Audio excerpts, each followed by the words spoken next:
The envelope was cream-colored. Expensive. The kind of wedding invitation that whispered money before you even opened it. I stood in my cramped studio apartment, still in my Walmart vest from my shift, staring at the embossed letters. Mr. and Mrs. Richard Castellano request the honor of your presence at the marriage of their son, Anthony James, to Miss Victoria Wellington. Below, in my mother's handwriting, Marina, so excited for you to be there. Your brother's big day. I almost laughed. My brother's big day, funded by my future.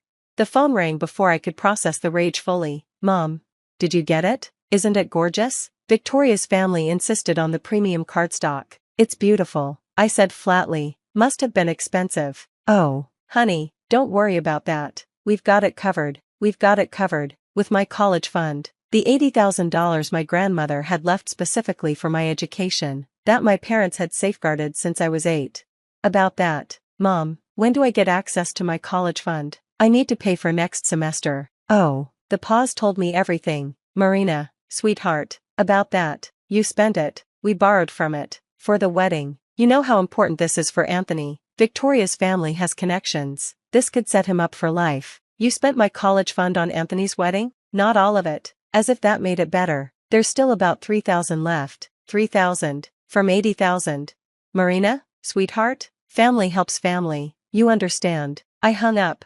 Family helps family, the motto that had defined my entire childhood. When Anthony needed someone to watch him after school, family helped family. When he needed help with homework, family helped family. When he needed his room cleaned, his laundry done, his meals cooked while mom worked double shifts and dad drove trucks, family helped family.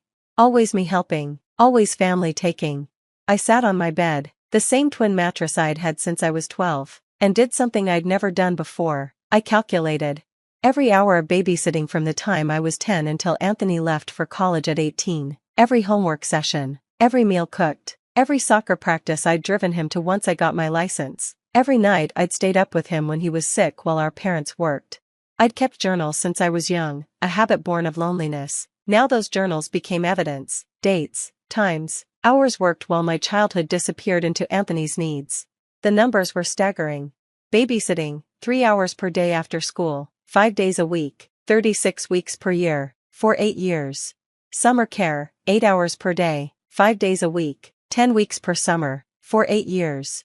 Weekend sports, 6 hours per Saturday, 30 weeks per year, for 6 years. Homework help, 2 hours per day, 5 days a week, 36 weeks per year, for 8 years. Housework, 2 hours per day, 7 days a week, 52 weeks per year, for 8 years. The total came to 15,904 hours.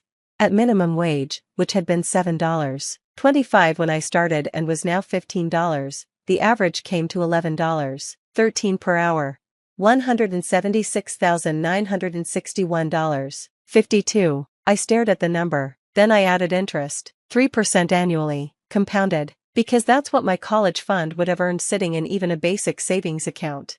$197,347.88. But I was feeling generous. I'd only charge them for what they stole. $97,000, the amount they'd taken from my college fund, plus a modest fee for my services. I drafted the invoice on my laptop, professional and itemized, every category of labor, every hour accounted for, cross-referenced with my journal entries. At the bottom, in bold, amount due, $97,000. Payment due, within 30 days. Late fees will apply. I printed it at the library, put it in a manila envelope, and mailed it certified to my parents' house. Then I waited. The call came at 6 a.m. 3 days later. Marina Louise Castellano, what is the meaning of this? Good morning to you too, Dad. This invoice, for babysitting? Are you out of your mind? Family helps family, remember? I helped for 18 years. Now I need help paying for college since you gave my fund to Anthony. We didn't give it to him. We invested in his future. And what about my future? You're being ridiculous. Children don't invoice their parents. Parents don't steal their children's inheritance. We didn't steal. Grandma left that money for my education. You spent it on ice sculptures and a chocolate fountain. That's theft. You ungrateful. I hung up. The next call was from Anthony. Marina, what the hell? Mom's crying. Dad's threatening to disown you. What's this about an invoice? Ask them about my college fund. What college fund? Of course they hadn't told him.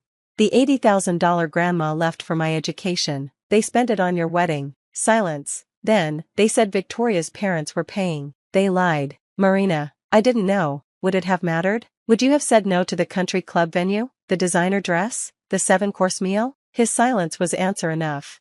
Congratulations on your wedding, Anthony. I won't be attending. The certified letter from their lawyer arrived 2 weeks later. Lots of legal words that boiled down to, "This is ridiculous. Stop it." I'd expected this. I'd prepared. My response went through my own lawyer, legal aid, but still a lawyer. We filed in small claims court. The maximum in our state was $10,000, but it would make my point. The invoice was evidence. My journals were evidence. The bank statements showing my college fund depleted were evidence. But the real evidence was the text message my mother had sent me after I'd invoiced them. You want to act like an employee instead of family? Fine, but employees can be fired. Don't come crying to us when you need help. My lawyer had smiled when she saw that. They just admitted to an employment relationship. The courtroom was smaller than I'd expected. Judge Harrison looked tired, like she'd seen every family drama imaginable. My parents sat with their lawyer, an expensive-looking man in a shinier suit than anything I'd ever owned. Your Honor, their lawyer began. This is clearly a frivolous lawsuit. Children have obligations to help their families. My clients provided food, shelter, clothing, while requiring an unpaid minor to provide extensive childcare and household services. My lawyer interrupted. Services that directly prevented Ms. Castellano from pursuing after-school employment that could have funded her education. She was helping with her brother. That's what families do. Is it also what families do to take money specifically left for one child's education and spend it on another child's wedding? My lawyer asked. The judge raised an eyebrow. Is that true? My parents' lawyer shuffled papers. The funds were in my client's control. They had discretion. The will specifically designated those funds for Marina Castellano's education. My lawyer provided the document. The parents were trustees, not beneficiaries. Your Honor, I stood, ignoring my lawyer's hand on my arm. I'm not asking for every hour I spent helping raise my brother. I'm not asking for the childhood I lost. I'm asking for the money that was left to me, that was meant for my future, that they took without asking or telling me until it was gone. Ms. Castellano, please sit. They told me family helps family, but it was only ever me helping them. When I needed help, when I needed my college fund, they'd already given it away. I invoiced them because I wanted them to see, itemized, everything I'd done, everything they'd taken for granted, everything they felt entitled to. Judge Harrison looked at my parents. Do you deny taking the college fund? We used it for family expenses. Yes or no? Did you take money designated for your daughter's education and use it for your son's wedding? My mother started crying. My father's face went red. Yes, but, I've heard enough. Judge Harrison turned to me. Ms. Castellano, while I sympathize with your situation, I cannot award unpaid wages for family household duties performed as a minor. My heart sank. However, she continued, the misappropriation of educational funds is another matter. While this court's jurisdiction is limited to $10,000, I strongly suggest you pursue the full amount in civil court. For today, I'm awarding the maximum this court can provide, $10,000 to Ms. Castellano, plus court costs. Your Honor, their lawyer stood. This sets a dangerous precedent. The dangerous precedent was taking money meant for one child and giving it to another. The dangerous precedent was parentifying a 10-year-old and then acting shocked when she presents a bill. Pay your daughter, Mr. and Mrs. Castellano. Outside the courthouse, my parents caught up to me. Marina, please, let's talk about this. We can talk after you pay me. You're destroying this family. No, Mom, I'm just refusing to be the foundation you stand on anymore. What about Anthony's wedding? What about my education? They paid the $10,000. Grudgingly, furiously, but they paid. I used it for summer classes at community college. It wasn't $80,000, but it was a start. The wedding happened without me. The photos on Facebook showed ice sculptures and chocolate fountains and Anthony looking happy in his designer tux. Victoria's dress probably cost more than my annual salary. I noticed something else in the photos, my cousin Lisa in the background, running after Anthony's friends' kids, 15 years old, missing her own homecoming to babysit at the wedding. I sent her a private message, start keeping track of your hours, document everything, and don't let them near your college fund. She responded immediately, they already spent it on the wedding, said family helps family, some lessons are expensive, others are inherited. I sent her my lawyer's number. 6 months later, Anthony called. Marina, Victoria's pregnant. We're hoping, well, we need help with childcare. Mom said you were always so good with kids. Congratulations, I said. I charge $20 an hour, $25 for evenings and weekends. References available upon request. Marina, come on, we're family. Exactly. And this family pays for services rendered. Invoice monthly, due within 30 days. Would you like to discuss my rates? He hung up.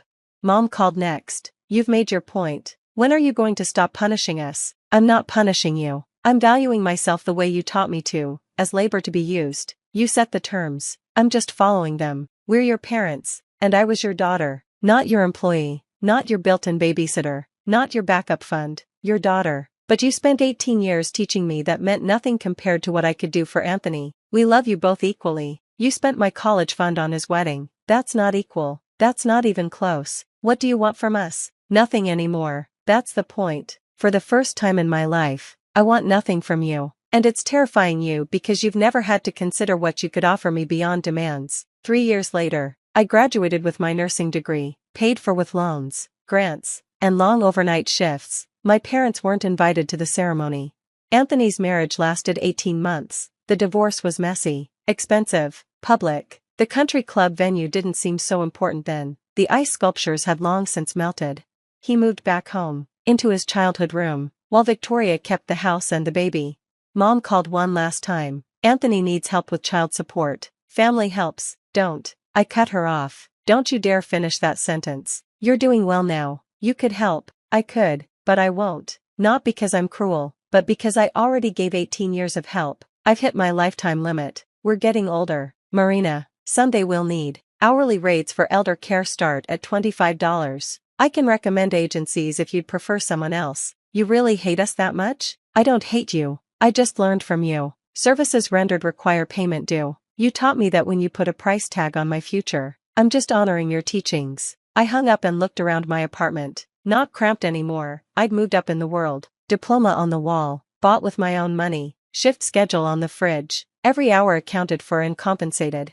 On my desk, framed, the original invoice I'd sent my parents. A reminder that family helps family, but help has value, and value demands recognition. $97,000, plus interest. Some debts can't be paid in money, others shouldn't be paid at all. But sending that invoice? Making them see me not as free labor but as a person with worth? That was priceless. And the judge agreeing? That was justice. Family helps family, but first, family has to see you as family. Not as an invoice waiting to be paid.